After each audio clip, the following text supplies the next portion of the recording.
आज हम वन के मार्ग में कविता पढ़ेंगे जो तुलसीदास जी द्वारा रचित है। तुलसीदास का जन्म बांदा जिले के राजापुर गांव में हुआ था। बचपन में राम नाम का उच्चारण करने के कारण इनका नाम राम बोला रखा गया था। इनका जीवन ज़्यादातर चित्रकूट, काशी और अयोध्या में बीता। सन 1623 में काशी में इनका निधन हुआ। इनको गोस्वामी अभिनव वाल्मीकि सम्मान तथा पुरस्कार प्राप्त हुए। आज हम तुलसीदास जी द्वारा रचित कविता वन के मार्ग में से 2 सवैये पढ़ेंगे।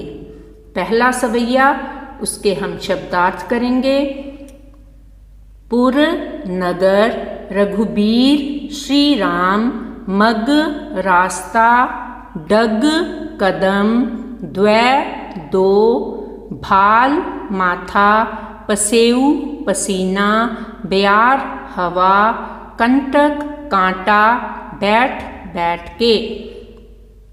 पहला सवैया, इसका प्रसंग इस प्रकार है कि पहले सवैये में वन के मार्ग में होने वाली कठिनाइयों का सुंदर वर्णन किया गया है कि किस प्रकार वन के मार्ग में अत्यधिक गर्मी होती है, जिस कारण पसीना आता है और प्यास लगती है और बेचैनी अनुभव होने लगती है।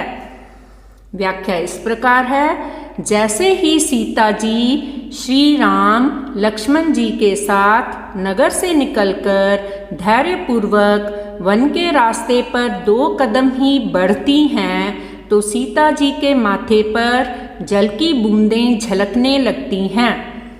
उनके कोमल होंठ सूख जाते हैं। वे श्री राम से पूछने लगती हैं कि हमें और कितनी दूर चलना है। पर्णकुटी यानी के पत्तों से बनी हुई कुटिया कहाँ पर बनाई है। सीता जी की बेचैनी को देखकर श्री राम की आंखें आंसुओं से भर जाती हैं। अब हम दूसरा सवैया देखेंगे। इसका प्रसंग इस प्रकार है, इस समय में वन के मार्ग की कठिनाइयों तथा बेचैनी एवं पैरों की दुर्दशा का सुंदर वर्णन है। व्याख्या इस प्रकार है, लक्ष्मण के पानी की खोज में समय लगने की बात कहकर श्री राम तथा सीता जी कुछ देर वृक्ष की छाया में रुककर विश्राम करने लगे। राम तथा सीता जी ने पसीना पोंछकर हवा करने लगे तथा जल का इंतजार करने लगे, जिससे गर्म मिट्टी से जलते हुए पैरों को धो सकें। सीता जी को थकी जानकर कुछ देर के लिए आराम के लिए श्री राम जी वहीं बैठ गए तथा श्री राम सीता जी के पैरों में लगे कांटों को निकालने लगे। अपने पति श्री राम के प्रेम को देखकर उनका तन मन पुलकित यानी के प्रसन्न हो गया और आँखों से प्रसन्नता के आंसू बहने लगे। अब हम वन के मार्ग में कविता के बहुविकल्पी प्रश्न उत्तर करेंगे। वन के मार्ग पर कुछ दूर जाते सीता की क्या दशा हुई। पसीना आ गया, मधुर ओंठ सूख गए, वह बेचैन हो उठी। उपरोक्त सभी। तो इसका सही उत्तर है उपरोक्त सभी। लक्ष्मण क्या लेने गए थे। फल, खड़ाऊं, जल, पत्ते और लकड़ी। तो इसका सही उत्तर है जल। सीता ने राम को कहाँ विश्राम करने के लिए कहा। कुटिया में, नदी के किनारे, किसी के घर में, पेड़ की छाया में। तो इसका सही उत्तर है पेड़ की छाया में। पर्णकुटी किधर बनाएंगे, किसने किससे पूछा। सीता ने राम से, राम ने लक्ष्मण से, लक्ष्मण ने राम से, सीता ने लक्ष्मण से। तो इसका सही उत्तर है सीता ने राम से। श्री राम के नेत्रों में अश्रु क्यों भर आए। सीता जी की दशा देखकर, माता पिता की याद आने पर, पानी ना मिलने के कारण, लक्ष्मण की हालत देखकर। तो इसका सही उत्तर है सीता जी की दशा देखकर। नगर के बाहर कितने कदम चलने के बाद सीता जी थक गईं? 10 कदम, 3 कदम, 2 कदम, 5 कदम। तो इसका सही उत्तर है 2 कदम।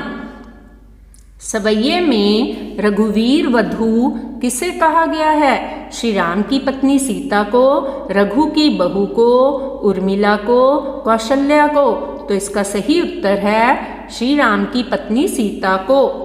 राम, सीता और लक्ष्मण वन क्यों जा रहे थे? घूमने, शिकार करने, गुरु वशिष्ठ से मिलने, 14 वर्ष के वनवास के कारण। तो इसका सही उत्तर है 14 वर्ष के वनवास के कारण। वन का मार्ग किससे भरा हुआ था? कंटीले वृक्षों से, कांटों से, सरीसृप से, हिंसक जानवरों से। तो इसका सही उत्तर है कांटों से। जानकी नाह को नेह लख्यो, पुल की तन। यहाँ पे तन शब्द का क्या अर्थ है? छोटा, दुबला पतला, शरीर, कम। तो यहाँ पे तनु शब्द का अर्थ शरीर है। राम किसके पैरों से बहुत देर तक कांटे निकालते रहे? मृग के, पत्नी सीता के, ग्रामवासी के, स्वयं के। तो यहाँ पर इसका सही उत्तर है पत्नी सीता के। सीता ने राम जी से क्या पूछा? अभी कितनी दूर चलना है? पर्णकुटी कहाँ बनाएंगे? कहाँ आराम करेंगे? क और ख दोनों। तो इसका सही उत्तर है क और ख दोनों। राम और सीता कहाँ जाने को निकले? अयोध्या, लंका, मिथिला, वन। तो इसका सही उत्तर है वन। सीता राम को रुकने को क्यों कहती हैं? विश्राम के लिए, जल के लिए, भाई लक्ष्मण के लिए, कोई नहीं। तो इसका सही उत्तर है विश्राम के लिए। इनमें से पर्णकुटी किस चीज से बनती है? पत्तों से, जल से, बालू से, इनमें से कोई नहीं। तो इसका सही उत्तर है पत्तों से। राम और सीता के साथ कौन वन गया? लक्ष्मण, शत्रुघ्न, भरत, इनमें से कोई नहीं। तो इसका सही उत्तर है लक्ष्मण। तुलसीदास जी ने पहली पंक्ति में सीता के किस पुर से निकलने की बात की है? मिथिला से, अयोध्या से, लंका से, द्वारिका से। तो इसका सही उत्तर है अयोध्या से। पसीने की बूंदें कहाँ छलक आईं? कानों पर, माथे पर, हाथ पर, पैरों पर। तो इसका सही उत्तर है माथे पर। दिए शब्दों में से कौन सी भाषा प्रयुक्त की गई है? खड़ी बोली, अवधी, ब्रज, बिहारी। तो इसका सही उत्तर बनता है ब्रज भाषा। राम के मूक प्रेम की सीता पर क्या प्रतिक्रिया हुई? उदास हो उठी, राम के प्रति आदर भाव उत्पन्न हो गया, मन ही मन पुलकित हो उठी, कोई प्रतिक्रिया नहीं हुई। तो इसका सही उत्तर है मन ही मन पुलकित हो उठी। तुलसीदास जी कौन थे? नाटककार, निबंधकार, पत्रकार, हिंदी भाषा के महान कवि। तो इसका सही उत्तर है हिंदी भाषा के महान कवि। भाल शब्द से क्या तात्पर्य है? मस्तक, भालू, भाला, अच्छा लगना। तो इसका सही उत्तर है मस्तक। बारी विलोचन बाढ़े में विलोचन शब्द का क्या अर्थ है? जल, नदी, आँखें, सागर। तो यहाँ पर इसका सही उत्तर है आँखें। जल को गे लखन है, लरिका परिखो।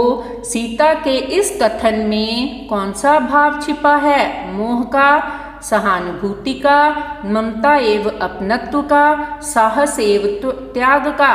तो इसका सही उत्तर है ममता एवं अपनत्व का। तो हम यही कह सकते हैं राम जी बारिश की तरह हैं, उनका प्रेम हम सब पर बरसता रहे और मिट्टी की खुशबू की तरह हम सब महकते रहें। तो अंत में आप सबसे इस कविता के बाद विदा लेती हूँ। धन्यवाद।